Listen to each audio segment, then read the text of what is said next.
Hey everybody, welcome to the Bullseye channel. Hope you're doing well. Today we're going to do just a little bit of an update on air pistol. When you know I've got my USA hat, you know it is air pistol time.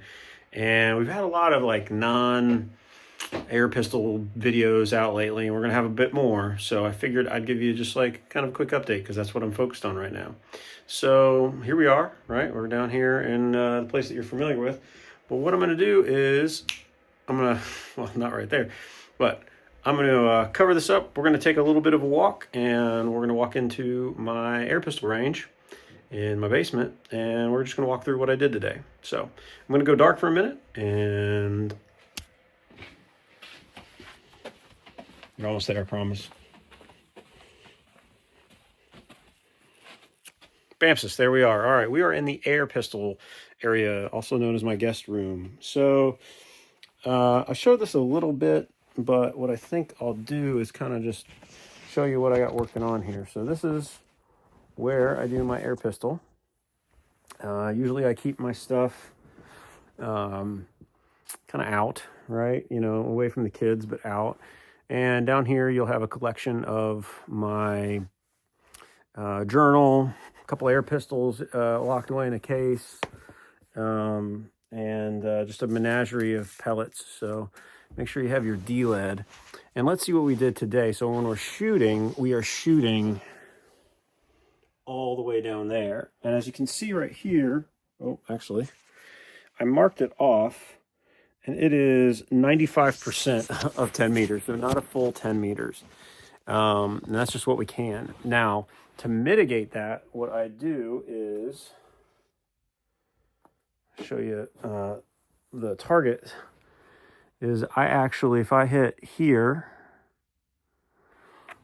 and let's see, this is where I can make adjustments to the target downrange.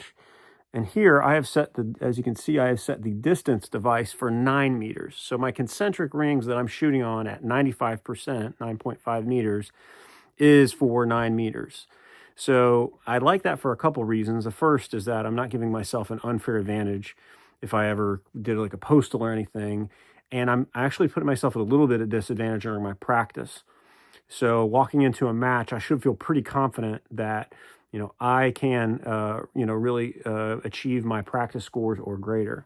But as you can see here on the M-band, you got like a lot of cool options that you can choose. You can select the color of the target. Does he want to have rings? What kind of background do you want? Just really all kinds of cool stuff. So let's go ahead and let's take a look. So I just finished up. I didn't set a new PR. I'll start with the first target. I didn't set a new PR. I ended up with a 248.10, so decent X count. And here's what I had. So there's your 91. Rolled into a really, really nice 95. Fell apart with an 84. Can you believe that? Like, look at that target. And then a 89, but I'm sorry. Loose 89, and then a really great target here, a 97 with, is that 2? Can't read it backwards. Yeah, and 2, and then finished her up with a pretty good back half of this target. One thing I noticed, and I'd be curious as to what other people think, is so I'm shooting the Pardini, some kind of like smaller one, and I switched over just because of pellet availability, and I had some Ely Ventus, and these are 8.2 grams.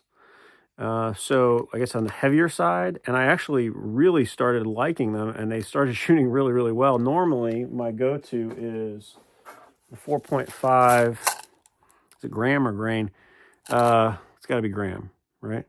R10 RWS R10 match. Don't have much more of this, and so I just kind of grabbed what I had and performed pretty well. They look like kind of dirty pellets, right? Like the RWS, if you're used to shooting it, it's like really, really nice.